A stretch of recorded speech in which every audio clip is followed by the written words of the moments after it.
Okay guys, so in this quick video, I'm gonna show you why I'm still bearish on Bitcoin. And I spotted a 2021 fractal, which showing me more bearish price action likely to come. So, okay, as you guys know, we had a top back in November 2021. We had a big drop off and then we created a lower high, right? Then after that, Then after that, basically we drop off and we try to reclaim this resistance, but we rejected two times. Finally, price broke out, but we couldn't hold and we had a deviation. So we went back down. And this basically was the third test. See, one test, two test, and the third test, and this massive resistance area couldn't hold, and we finally broke to a downside. And see, if you guys, let's compare right now. So we had our top, we had a big flush down, we created a lower high, we continued to the downside, and we tested one time, rejected, tested two times, rejected. We broke to the upside, price couldn't hold, we had a deviation, right? We went back down into this range, and I said this time around is super similar because here we had a big support, and after three touches we broke to a downside. So back in 2024 we had this big 6 to 7 month consolidation range, and this is now our big support.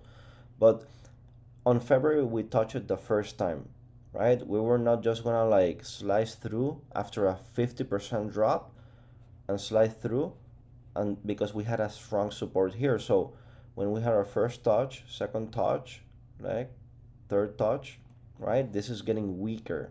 So if you add all of that together, um, eventually this is not gonna hold and we're gonna break to a downside. So if we want to see even more factors, I can show you. We go to a weekly chart. Last time around, price went 30% below the 200 SMA on the weekly chart, right? So right now price, as you guys can see, it's hammering the 200 week SMA. Like we even went below and we close above, but if we go 30% below, like last time around we did, it would coincide with this key level that I have at $42,000. Right now, if we go to a monthly time frame, right, we cannot see that 200, of course, but we can see the 50.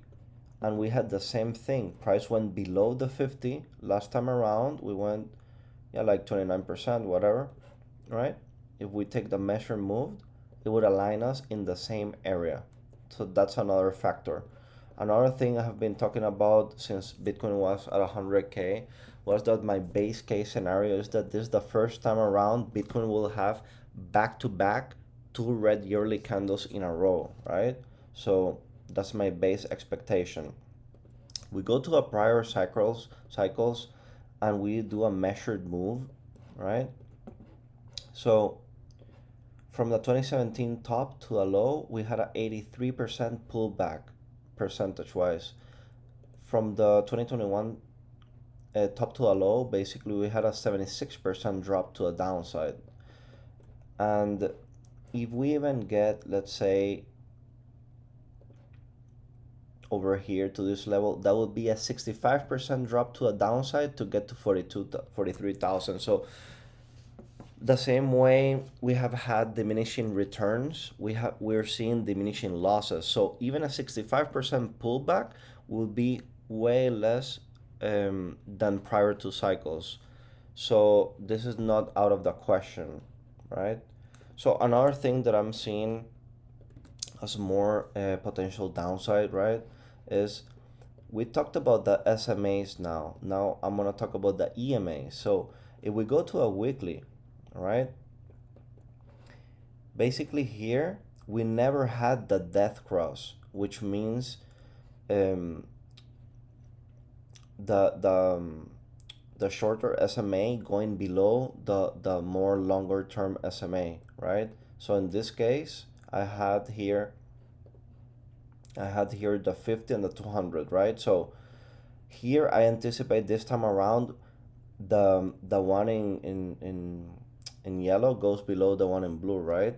So but this is a lagging indicator. So once price goes here, probably we will then get the cross, if that makes sense. So another thing that I'm seeing is on the weekly chart, the bullish divergence on 2022 basically marked the bottom, right? See, price make a new low, but the RSI made a new high, right? So basically we're having the same thing right now, but this time I don't think it will play it out the same, right? Like it's just too easy, like, oh, this was the bottom and now this is the bottom because we're seeing the same bullish divergence. No, I don't think so. um why is that? Let's go to another chart. So if I go to the USDT dominance, which is if this chart goes up, basically Bitcoin goes down, so it's inversely correlated. So here before I made a lot of posts that this was a high time frame a bottoming pattern, right? But this chart already tested the 2021 highs, right? So we even made a new all-time high because we closed above this price action. Like this was just a wick, but this we had a candle close above this. But if we take a look at the USDT, USDC dominance chart, we still haven't tested the 2021 highs on this chart. So this is a lagging, this chart is lagging dollar chart, and I expect we eventually get at least to this target zone, meaning more downside on Bitcoin. So if you all of these factors combine, I mean, I just can't be bullish at this time because of all that I'm showing you guys as of to why. So even here, like this was a key resistance area. See, we rejected here, we rejected here, we rejected here, but we finally reclaimed this area and now we're like consolidating on top of it, right? So if we get here, yeah, we could talk about potential bottoms, but until we don't get here, like I'm still bearish bias. So I hope this video helped, and if you like it, please share, comment, and follow me on YouTube for more up-to-date information.